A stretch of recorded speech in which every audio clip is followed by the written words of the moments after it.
Good morning everyone, আশা করি তোমরা অনেক ভালো আছো, সুস্থ আছো। আর আমার ব্লগস চ্যানেলে তোমাদের সবাইকে জানাই অনেক অনেক ওয়েলকাম, ভালোবাসা। তো দেখতেই পাচ্ছ আকাশের অবস্থাটা কেমন হয়েছে। আকাশে পুরো তরতরিয়ে মেঘ উঠেছে, আর মেঘগুলো বেশ এখানে এক খামছে ওখানে এক খামছে, এইভাবেই সৃষ্টি হয়েছে।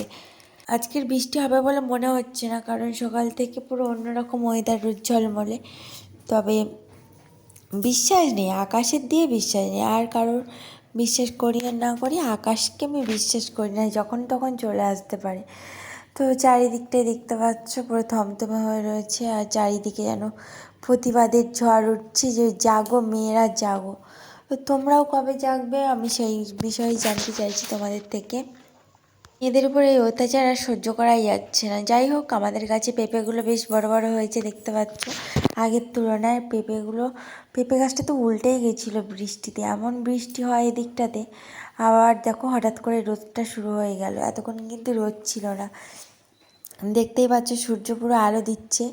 এইভাবে যেন একটা মেয়েরও মেয়ের উপর যে অত্যাচার হয়েছে, যে সে যেভাবে মারা গেছে কষ্ট পেয়ে, সেই বিচার আমরা কিন্তু প্রতিটা পদক্ষেপেই চাইছি। ভিডিও শ্যুট করতেও ইচ্ছা করছিল বন্ধুরা, ইচ্ছা একদমই করছিল না, কারণ খবর নিউজ চ্যানেল চালালেই শুধু এইভাবে যে এত এত তথ্য বেরিয়ে আসছে শুনেই ভীষণ খারাপ লাগছিল, মন মেজাজ ভীষণ খারাপ। শুধু ভাবছি কবে দোষীদের আসল সাজা হবে। যাই হোক, সাজা তো দিতেই হবে, আমরা তো অবশ্যই আন্দোলন করবই তার জন্য। তোমরাও কি একমত আমার সাথে জানাও। মেয়ের জন্য একটু সুজি বানিয়ে নিচ্ছি, ঠিক আছে? মেয়ের খুব খিদেও পেয়ে গেছে, সেই কারণেই।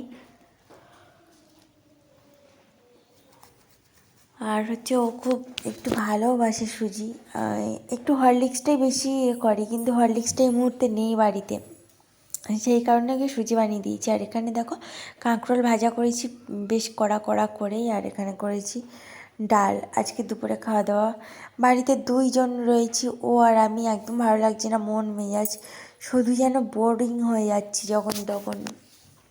এখানে দুপুরে ভাতটা বেড়ে নিয়েছি, তো চলো এখন খাওয়া দাওয়া করবো। তো তোমরা ব্লগটা অবশ্যই কন্টিনিউ করো, কেমন হয়েছে জানিও কমেন্ট বক্সে। আর একটা করে সাবস্ক্রাইব করে পাশে থেকো, আমার পাশে, এই বন্ধুটার পাশে, এই মেয়েটার পাশে। মেয়ে বলে কেউ অবহেলা করো না বা করবেন না, প্রতিটা ঘরে একটা মেয়ে হলেই একটা মেয়ের জন্যই কিন্তু এতটা একটা সংসার বাঁচে। একটা মেয়ে মা হয়, একটা মেয়ে হয় বউ হয়, কারো দিদি হয়, কারো বোন হয়, এই রকমভাবেই চলছে। দেখো সন্ধ্যাবেলা ও কী করছে, বইটা পড়ে নিয়ে বই গুছানোই ব্যস্ত। যেই দেখছি ক্যামেরাটা করছি, ও আবার ভীষণ একটু খুশিও হলো, সাথে সাথে বই গোছানোর জন্য আরও পুরো উদ্যত হয়েই গুছিয়ে দিচ্ছে। প্রচণ্ড দুষ্টুমিও করে, আর পারি না ওকে নিয়ে সামলাতে, প্রচণ্ড কষ্ট হয়, কিন্তু কিছু করার নেই। ওই আমার জান আর ওই আমার জীবন, ওকে নিয়েই সব কিছু। এখন একটু দুষ্টুমি করছে, বড় হলে ঠিক হয়ে যাবে, তাই না?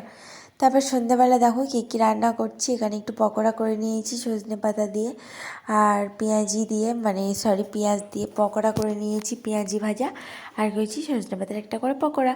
তো এগুলো সব আমিই পেট পুজো করবো, সেই জন্য। আর আজকের রান্না করতে লেট হয়ে গেছে, কারণ মেয়েকে একটু বই পড়াচ্ছিলাম, সেই কারণে লেট তো হচ্ছিলোই। তারপরে এখানে দেখো সয়াবিনের তরকারি করে নিয়েছি, আর এটা এখন খাওয়া দাওয়া করবো। তো আজকের মতো এই পর্যন্ত। এখন কটা দিন ছোটো ছোটো ব্লগ হচ্ছে।